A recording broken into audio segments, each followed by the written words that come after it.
this is take 2 on information on a bearded dragon. Now, personally, I'm actually going to tell you right now on what my bearded dragon is going to be. I'm going to tell you the gender of the one I'm going to buy, and I'm going to tell you its name, and give you some advice, and tell you the knowledge that I have covered with the research I have so far on the bearded dragons.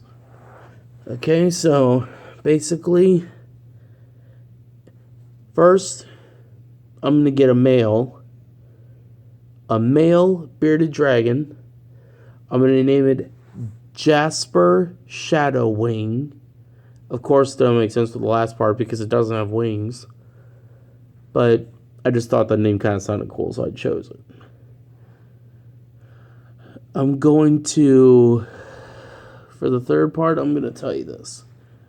It is extremely important to feed your bearded dragon approximately 30 to 80 small crickets a day, sometimes twice, other times maybe just 2 times or 3.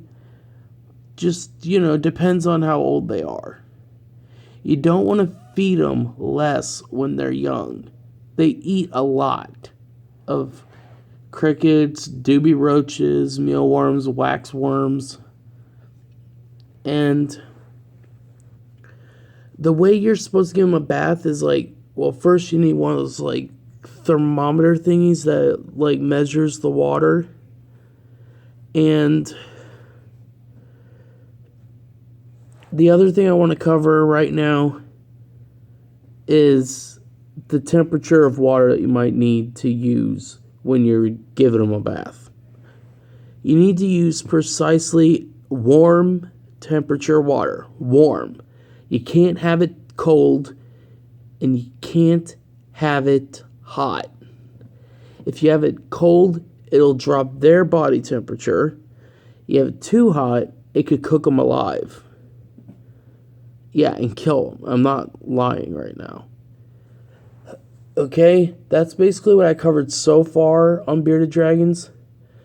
And you still have, if you're going to give them a bath in the sink, get, half of the water, half warm water, to cover at least part of the bottom surface of the sink. But don't, put too much water in the sink, because the bearded dragon still needs to be able to put its feet on the ground of the sink. So fill it halfway full, not this halfway, but that halfway, because its feet still need to be able to touch the surface of the sink, the base plate. And the other thing I want to talk to you about is how you bathe your bearded dragon. Basically, if you do as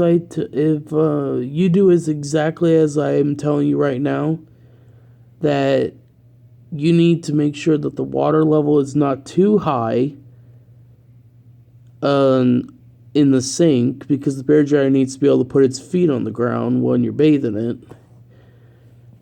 And you need to make sure that it's at a good temperature, a little between cold and hot. So basically, warm water for the bearded dragon. Then, if it's wanting to do that and swim around, let it do it for a while.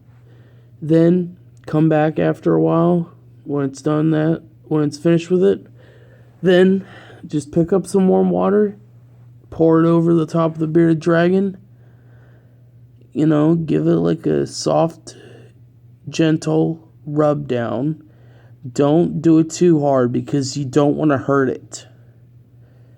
And if you want to dry off your bearded dragon, my suggestion, put a towel over it and gently pat on the towel that has the bearded dragon under. Don't smack the towel, because you're going to risk upsetting it, making it mad, or possibly hurting it. And yeah, possibly hurting it. So just make sure when you give them food that the food is no bigger than the space between their eyes. You have to make sure you put calcium powder on them, on both the salad that you give it and the food that you give it. Even the crickets, the doobie roaches, the wax worms, the super worms, or mealworms, whatever. If you have any of those, or if you have them all, it's cool. But you need to put some calcium powder in a bag with those creatures and just like gently shake the bag up and down. Don't do it too hard, because if you kill the creatures in the bag, the bearded dragons are not going to eat it. I mean, eventually maybe they'll eat a dead bug or two, but you need to let them eat the live ones first. Okay? Check back with me next time and I'll make another bearded dragon video.